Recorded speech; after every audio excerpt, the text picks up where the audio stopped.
All right, everybody, this is Joseph P. Farrell with news and views from the Nefarium on Thursday, February the 5th, 2015. And today I've got three different articles seemingly unrelated, and a lot of you sent these to me. And what I think they're spelling is going to be an interesting thing to watch this year. I think what we're going to have to watch are the UN and, in particular, Europe. And I want to start out with a story that appeared just this morning.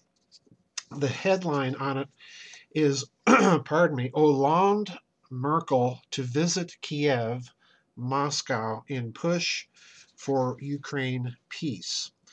And the article states French President Francois Hollande said he and German Chancellor Angela Merkel would visit Kiev later Thursday, that's today, before heading to Moscow in a fresh push to find a solution to the raging conflict in the eastern Ukraine. Quote, the Ukraine is at war, heavy weapons are being used, and civilians are being killed daily, unquote, Hollande told journalists during his semi-annual press conference. He noted that a volley of sanctions against Russia had failed to stop hostilities, and he said he and Merkel had come up with a new initiative in a bid to stem fighting between Kiev and separatist rebels in the eastern Ukraine. Quote, we will propose a new solution to the conflict based on the territorial integrity of the Ukraine. We will discuss it with President Petro Poroshenko today and on Friday in Moscow with the Russian president, unquote, Hollande said. Moscow denies allegations by the Ukraine and its Western allies that it is sending thousands of regular army troops and weapons to support the rebels. And indeed, there has been a story in the last week that a Ukrainian general has said much the same thing, that they're not encountering Russians at all. And I've been rather suspicious about that myself. If you saw Russian combat troops in any numbers in the eastern Ukraine, you'd be seeing a very, very different situation than actually exists there. So what does this mean? New solutions based on the territorial integrity of the Ukraine. I suspect that what Merkel and Hollande are going to propose is that Europe will depart the sanctions regime if they can negotiate to Russia's satisfaction a possible return of the Crimea to the Ukraine, but allowing the Russians to keep their naval base for the Black Sea Fleet, which of course is in Sevastopol. We simply don't know. But my real point here is that I think Merkel and Hollande, that is to say the big two within the European Union, are really tired of the sanctions regime. It's not doing either France or Germany, or for that matter, the rest of the European Union, with the possible exception of the United Kingdom, any good whatsoever. So it's going to be interesting, whatever the proposal is that they come up with in Moscow, to see how President Putin responds. I think this signals a potential rift, as I've been suggesting all along, between Washington and its so-called European allies. Now, keep that in the back of your head, and let's go on to the next very short story. It was from the Indian site in India called Medhaj News, and this is a very short article, but listen to the headline. U.S. defeat. Russia to lead UN probe into ISIS funding. And the article states this, that the dateline is Moscow. And it states, very short article, it states this: Russia is leading a UN Security Council initiative to ratchet up pressure on countries to cut off the cash flow to the Islamic State militants, Russia and council diplomats said on Wednesday. The announcement comes after the 15-nation Security Council condemned the Islamic State's burning alive of a captive Jordanian pilot. Moscow is drafting a legally binding resolution on the effort. Quote, we are preparing the resolution, and we hope it'll be adopted by the UN Security Council in the coming days, a spokesman for Russia's United Nations mission stated, unquote. Now, bear that article in mind, and let's turn to yet another article, dateline 2 days ago. This would have been on Tuesday, And the headline here is, quote, Chinese president says will align with Russia in global affairs. This comes during a meeting of Russia, China, and India in Beijing right now, between the foreign minister Lavrov meeting with Chinese President Xi Jinping and the Indian foreign minister in Beijing. And this article states this, quote, Xi said that China will aid Russia in preparing for the BRICS summit in the Russian city of Ufa in July, where the two nations will jointly maintain emerging economies' interests and promote global economic governance reform. Xi met Russian Foreign Minister Sergei Lavrov on Monday in Beijing. The leaders of the 5 of the world's largest emerging markets are showcasing a new $100 billion currency reserve fund and $100 billion development bank.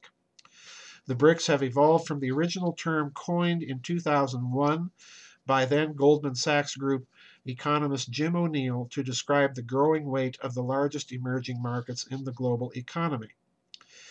They should also use it to celebrate the historic contribution between the two countries as main battlefields in the East and West made during World War II and so on. So in other words, China is going on record that they're going to back Russia on the global stage. So in other words, Russia is still kind of setting the geopolitical agenda. There's one more statement in here that's very interesting in connection to the statement about promoting global economic governance reform.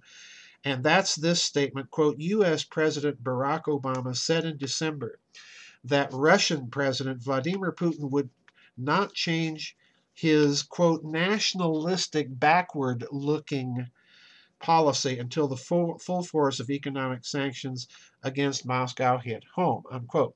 So in other words, the U.S. is maintaining, President Obama is maintaining the favorite globalist dogma that the nation state and its culture are obsolescent or obsolete. Now, what does all this add up to? Well, I suspect, particularly with regard to ISIS and this UN Security Council resolution, and I'm going to toss another thing in here.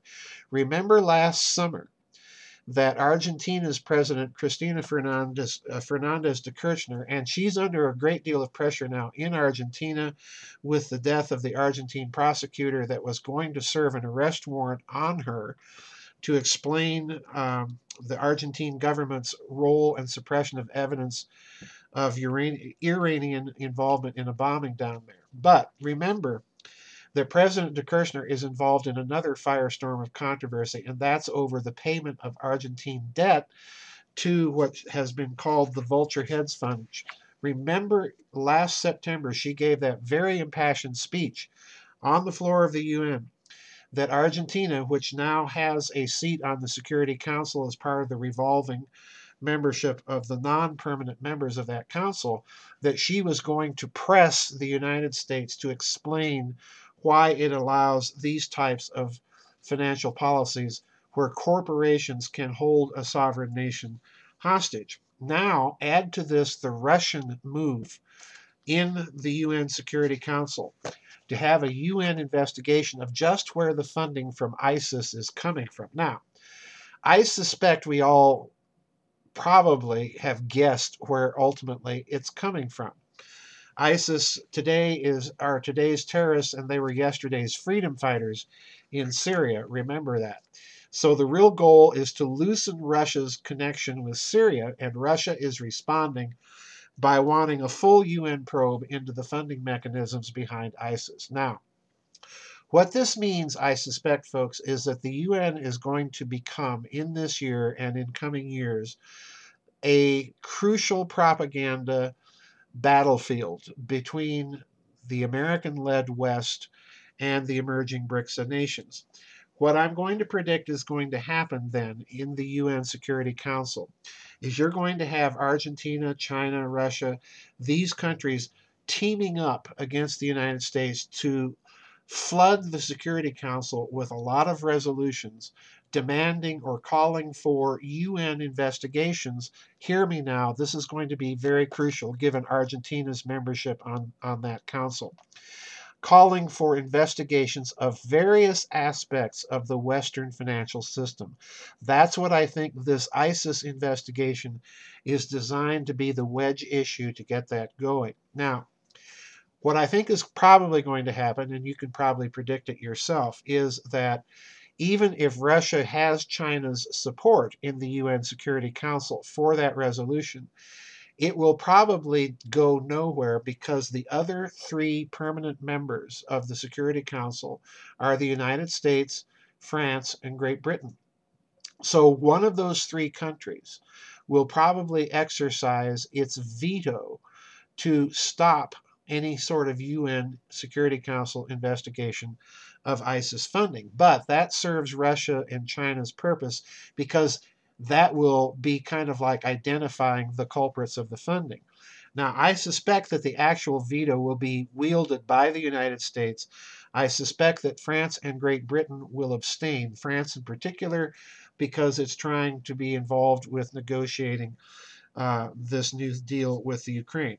But the bottom line here, when you add all this up, is you're seeing more and more indicators that there are some tremendous pressures and fissures developing within the Western Atlantic NATO alliance.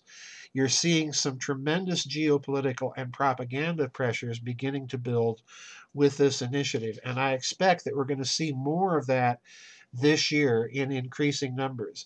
The ISIS funding thing is not the last thing we're going to hear about on the floor of the UN or in the UN Security Council.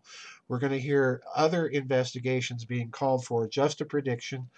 I could be wrong on that, but I think this is an indicator of something more up the sleeves of the BRICSA nations, up the sleeves in New Delhi and Beijing and Moscow. I think we're going to see a lot more of this in the coming year.